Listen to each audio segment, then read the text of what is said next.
विद्यार्थियों, इस वीडियो में हम राम लक्ष्मण परशुराम संवाद कविता के अभ्यास संबंधी प्रश्नों पर चर्चा करेंगे। इसी कविता के पिछले वीडियोस का लिंक डिस्क्रिप्शन में है, आप उस पर जाकर उन्हें देख सकते हैं।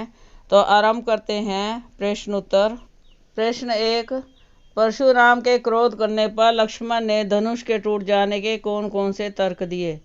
इस प्रश्न के उत्तर में आप लिखेंगे कि लक्ष्मण ने निम्नलिखित तर्क दिए कि यह धनुष तो साधारण धनुष समझ रहे थे और उनकी समझ से सारे धनुष एक समान होते हैं और यह धनुष बहुत पुराना था, इसके टूटने से क्या हानि और क्या लाभ, और आज तक हमने बहुत सारे धनुष तोड़े हैं, कभी किसी ने इतना क्रोध नहीं किया। प्रश्न नंबर 2, परशुराम के क्रोध करने पर राम और लक्ष्मण की जो प्रतिक्रियाएं हुई उनके आधार पर दोनों के स्वभाव की विशेषताएं अपने शब्दों में लिखिए। तो आपको कविता में पढ़ाया गया था, राम का स्वभाव भी पता चल गया होगा, लक्ष्मण का भी पता चल गया होगा। परशुराम ने के क्रोध करने पर राम ने क्या प्रतिक्रिया की, लक्ष्मण ने क्या प्रतिक्रिया की। प्रतिक्रिया का अर्थ है रिस्पॉन्स क्या दिया। तो हम देखेंगे कि राम ने तो बड़ी विनम्रता से अपनी गलती को स्वीकार कर लिया और कहा कि आपके ही किसी सेवक से धनुष टूट गया है, परंतु लक्ष्मण ने विनम्रता से इस बात को स्वीकार नहीं किया। उनका परशुराम से तर्क वितर्क होने लगा और अनेक तर्कों के बाद उनका परशुराम जी का क्रोध बढ़ता ही चला गया। तो इससे पता चलता है कि लक्ष्मण का स्वभाव उग्र है और वे क्रोधी स्वभाव के भी हैं, साहसी, वीर और निडर भी हैं। तो हम चलते हैं प्रश्न 3 की ओर। लक्ष्मण और परशुराम के संवाद का जो अंश आपको सबसे अच्छा लगा हो उसे अपने शब्दों में संवाद शैली में लिखिए। तो संवाद शैली में मैंने आपको बताया था कि बातचीत करना है, एक व्यक्ति एक संवाद बोलेगा, दूसरा उसके हिसाब से अगला संवाद बोलेगा। तो इसका उत्तर आप स्वयं करेंगे। यह कविता मैं आपको समझा चुकी हूँ, आप उन वीडियोस को देखें और जो काव्यांश रोचक लगता है उसे हिंदी में संवाद शैली में लिखें। तो आप चलते हैं प्रश्न नंबर 4 की ओर। परशुराम ने अपने विषय में सभा में क्या क्या कहा, निम्न काव्यांश के आधार पर लिखिए। तो ये दूसरा पैराग्राफ जो हमने पढ़ा था कविता में, उसके अनुसार है, बाल ब्रह्मचारी अति कोही विश्व विदित क्षत्रिय कुलद्रोही, भुजबल भूमि भूप बिनु किन्ही, विपुल बार महिदेवी दिनी, सहस बाहु भुज छेदन निहारा, परशु बिलोकु महीप कुमारा, मातु पितु जनी सोच बस करिसी महिष किशोर, गर्मन के अर्बक दलन परशु मोर अति घोर। तो इसका आपने अर्थ देखना है कि क्या अर्थ है इसका। तो इसमें हम कहेंगे कि परशुराम जी ने सभा में कहा, मैं बाल ब्रह्मचारी हूँ, बड़ा क्रोधी स्वभाव का हूँ, सारा संसार मुझे क्षत्रिय कुलद्रोही के रूप में जानता है। मैंने अपनी भुजाओं के बल पर अनेक राजाओं का वध किया है और उनके राज्य ब्राह्मणों को दान कर दिए हैं, और सहस बाहु नामक शक्तिशाली राजा का वध भी मैंने किया था, और यह मेरा फरसा देखो बहुत भयानक है। अपने माता पिता के विषय में सोच लो, क्योंकि इस फरसे से गर्भ के अंदर पल रहे शिशुओं का भी वध हो जाता है। तो इससे वो यह बताना चाहते हैं कि सभी लोग उनसे अत्यधिक डरते हैं। इस प्रश्न में पूछी गई काव्य पंक्तियों की व्याख्या हम पिछली वीडियोस में कर चुके हैं, आप उन्हें अच्छी तरह से समझेंगे तो आपका प्रश्न का उत्तर अच्छी तरह से लिखा जाएगा। तो अब हम चलते हैं प्रश्न नंबर 5 पर। लक्ष्मण ने वीर योद्धा की क्या क्या विशेषताएं बताई। तो इसकी व्याख्या भी आपको मिलेगी काव्यांश 4 में। तो आप सुन लें प्रश्न का उत्तर। लक्ष्मण ने वीर योद्धा की निम्नलिखित विशेषताएं बताई। वीर योद्धा अपनी वीरता का बखान अपने मुख से नहीं करते, अपने बल का बखान करना तो कायरों का काम है। वीर व्यक्ति धैर्यवान और क्रोध रहित होता है। वीर योद्धा अपशब्दों का प्रयोग नहीं करता। वीर योद्धा अपना प्रताप युद्ध में दिखाते हैं, वे अपनी शक्ति का प्रदर्शन युद्ध में करते हैं। तो प्रश्न नंबर 6 पर चलेंगे। साहस और शक्ति के साथ विनम्रता हो तो बेहतर है। इस कथन पर अपने विचार लिखिए। तो यहाँ पर वो ये कहना चाहते हैं कि किसी व्यक्ति में साहस और शक्ति है, उसके साथ साथ उसका व्यवहार विनम्र होना चाहिए, पोलाइटनेस भी होनी चाहिए, इससे उसके गुणों में वृद्धि होती है। तो ये सारी विशेषताएं किस में थी, इस पर अपने विचार भी प्रकट करने आपने। तो आप बताएंगे साहस और शक्ति एक योद्धा के अनिवार्य गुण हैं। यदि इन गुणों के साथ विनम्रता हो तो अकारण ही होने वाला कोई विवाद या युद्ध नहीं हो पाता। विनम्र व्यक्ति अपनी विनम्रता से शत्रु के क्रोध को शांत कर देता है।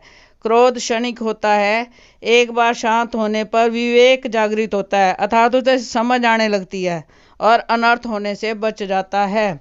तो यहाँ पर भी परशुराम और लक्ष्मण दोनों में साहस और शक्ति तो थी, परंतु विनम्रता का गुण यहाँ दिखाई नहीं देता, और तीनों गुण राम में थे, विनम्रता भी थी उनमें। तो इसलिए वे उन दोनों के क्रोध को, परशुराम के क्रोध को शांत करने में सक्षम थे। प्रश्न नंबर 7, भाव स्पष्ट कीजिए। कै भाग। विहसी लखनऊ बोले मृदुवानी, अहो मुनिसु महाबट मानी। पुनि पुनि मोहि दिखाव कुठारो, चाहत उड़ावन फूकी पहारू। तो ये तीसरे काव्यांश में हमने इसकी व्याख्या की थी, तो आप उसमें सुन सकते हैं वीडियोस में, और मैं आपको बता भी देती हूँ। लक्ष्मण हंसकर कोमल वाणी में परशुराम से बोले, हे मुनि, आप तो माने हुए योद्धा निकले। आप तो मुझे अपना फरसा बार बार दिखा रहे हैं, जैसे फूंक मारकर पहाड़ उड़ा देंगे। तो यहाँ पर मैंने बताया था कि पहाड़ शब्द जो है राम लक्ष्मण के लिए प्रयोग किया गया है।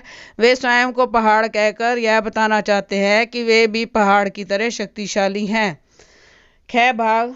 यहाँ कुंबड़ बतिया को नाही, जे तर्जनी देखी मरी जाई। देखी कुठारू सरासन बाना, मैं कछ कहूँ सहित अभिमाना। तो यह बात जो है लक्ष्मण ने क्रोध में आकर कही है। ये भी उसी तीसरे काव्यांश में है, और इसमें वो कह रहा है कुंबड़ बतिया, ये कोई काशी फल नहीं है जो तुम्हारी उंगली का इशारा देखकर मर जाएगा। परशुराम जी को लक्ष्मण जी कहते हैं कि तुम्हारा यह धनुष बाण और कई बार मैंने देख लिया है, और आप बार बार हमें डरा रहे हैं, परंतु हम डरने वाले नहीं हैं। हम कोई काशी फल नहीं है जो आपके उंगली के इशारे से मुरझा जाएंगे। गै भाग। गादी सुनु कह हृदय हसी, मुनि हरियरे सूझ। आए में खांड न ऊख में, अजू न बूझ अबूझ। तो ये पंक्तियां जो है काव्यांश 5 में थी। तो काव्यांश 5 का अर्थ आप देख सकते हैं वीडियो में। विश्वामित्र परशुराम की नासमझी पर मन ही मन मुस्कुराते हैं।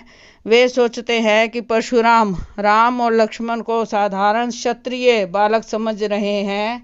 वह इनके बल और पराक्रम को नहीं जानते। ये दोनों लोहमयी तलवार है, गन्ने की बनी हुई तलवार नहीं है जो जीभ पर जाते ही गल जाए। प्रश्न नंबर 8, पाठ के आधार पर तुलसी के भाषा सौंदर्य की पंक्तियाँ लिखनी है आपने। तो यहाँ पर आप लिख सकते हैं कि यह बालकांड में से संकलित है, रामचरित्र में से लिए गए हैं, अवधी भाषा है, और चौपाई छंद और दोहा छंद का प्रयोग किया गया है।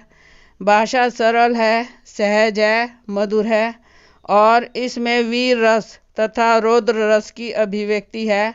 लक्ष्मण के कथनों में व्यंजना शैली दिखाई देती है, और पूरी कविता में अनुप्रास, उपमा, उत्प्रेक्षा, रूपक अलंकार दिखाई देता है, और कविता में संगीतात्मकता का गुण भी है। आगे चलेंगे प्रश्न नंबर 9 पर। इस पूरे प्रसंग में व्यंग्य का अनूठा सौंदर्य है, उदाहरण के साथ स्पष्ट कीजिए। तो आपने पूरी वीडियोस यदि देखे हैं तो आपको दिखता होगा कि अनूठा मतलब अद्भुत, अलग से दिखाई देने वाला सौंदर्य है। सर्वप्रथम जब श्री राम ने कहा कि धनुष भंग करने वाला आपका कोई एक सेवक होगा, तब परशुराम जी ने व्यंग्यपूर्ण स्वर में कहा, शत्रुता का कार्य करने वाला सेवक नहीं होता। लक्ष्मण और परशुराम जी के मध्य संवाद तो व्यंग्य के उत्कृष्ट उदाहरण है। लक्ष्मण ने परशुराम जी से कहा कि सभी धनुष एक जैसे होते हैं, आप अकारण ही क्रोधित हो रहे हैं। तो परशुराम जी ने अपना फरसा दिखाया और कहा, कठोर बोलने वाला बालक अब मरने योग्य है। इस पर लक्ष्मण ने व्यंग्य किया कि बार बार फरसा दिखाकर आप क्या सिद्ध करना चाहते हैं? क्या आप फूंक से पहाड़ उड़ाना चाहते हैं? यहाँ कोई कुंबड़े का छोटा सा कच्चा फल नहीं है जो तर्जनी उंगली को देखते ही मर जाएगा। इसी प्रकार जब बार बार परशुराम जी अपनी वीरता का बखान करने लगे, तब लक्ष्मण उनकी वीरता पर व्यंग्य करते हैं और उन्हें कायर कहने से भी नहीं चूकते। तो इस प्रकार हम कह सकते हैं कि पूरे प्रसंग में व्यंग्य का अनूठा सौंदर्य देखने को मिलता है। प्रश्न नंबर 10 पर चलते हैं। तो जिसने यह कविता ध्यान से सुनी है, वीडियोस को ध्यान से सुना है, उसे सीधे अर्थ मिलेंगे। प्रश्न नंबर 10, निम्नलिखित पंक्तियों में प्रयुक्त अलंकार पहचान कर लिखिए। कै भाग बालकू बोली बधौ नहीं तो ही। यहाँ पर ब वर्ण की आवृत्ति है, इस कारण अनुप्रास अलंकार है। ख भाग कोटि कुरिस समवचनु तुम्हारा। यहाँ पर सम सी सा सम सरिस आपको पता है उपमा अलंकार में आते हैं, तो यहाँ पर सम के कारण उपमा अलंकार है। गै भाग तुम तो कालू हाँक जनु लावा, बार बार मोहि लागे बुलावा। तो यहाँ पर जनु तनु मनु जहाँ पर आते हैं वहाँ उत्प्रेक्षा है, तो यहाँ पर उत्प्रेक्षा अलंकार है क्योंकि यहाँ पर जनु शब्द का प्रयोग है। प्रश्न घ लखन उत्तर आहुति सरिस भृगुवर कोपु कृषाणु, बढ़त देखी जल समवचन बोले रघुकुल बानु। तो यहाँ पर यदि पहली पंक्ति को देखें तो भृगुवर कोपु कृषाणु यहाँ पर रूपक अलंकार है।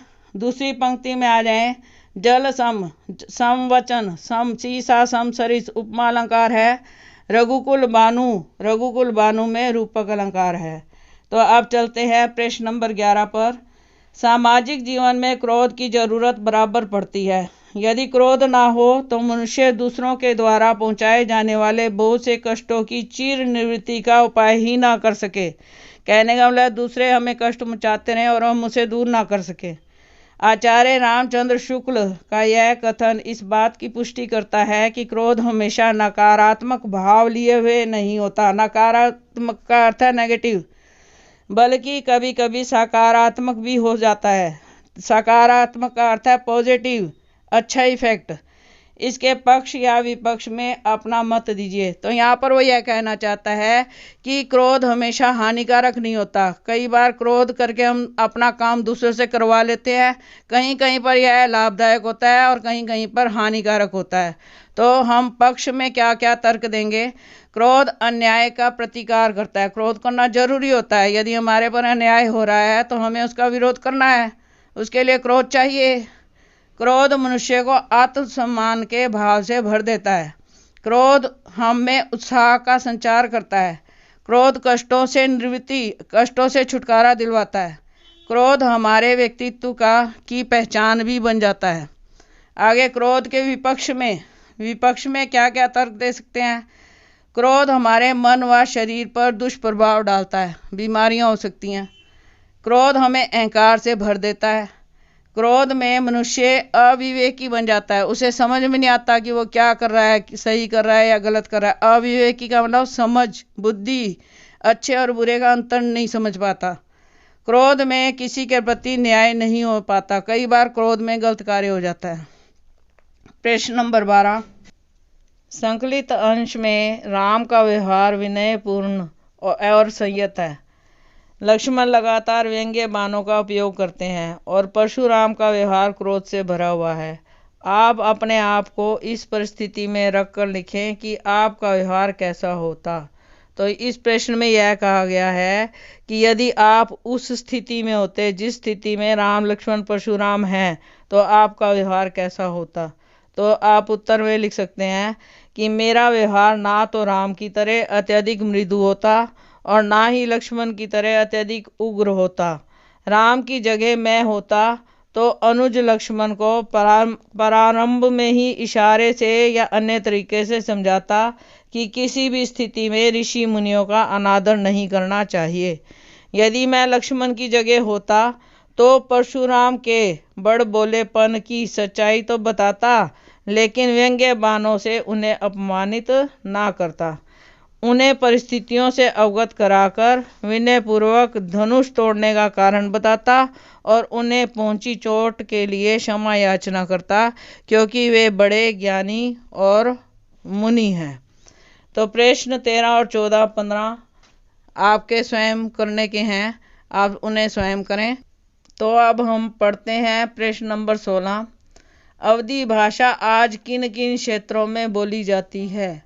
तो इसके उत्तर में आप लिखेंगे कि अवधी भाषा वर्तमान में लखनऊ, इलाहाबाद, फैजाबाद, मिर्ज़ापुर, जौनपुर, फतेहपुर तथा आसपास के क्षेत्रों में बोली जाती है। तो ये इसके साथ ही यह अभ्यास कार्य समाप्त हुआ। धन्यवाद।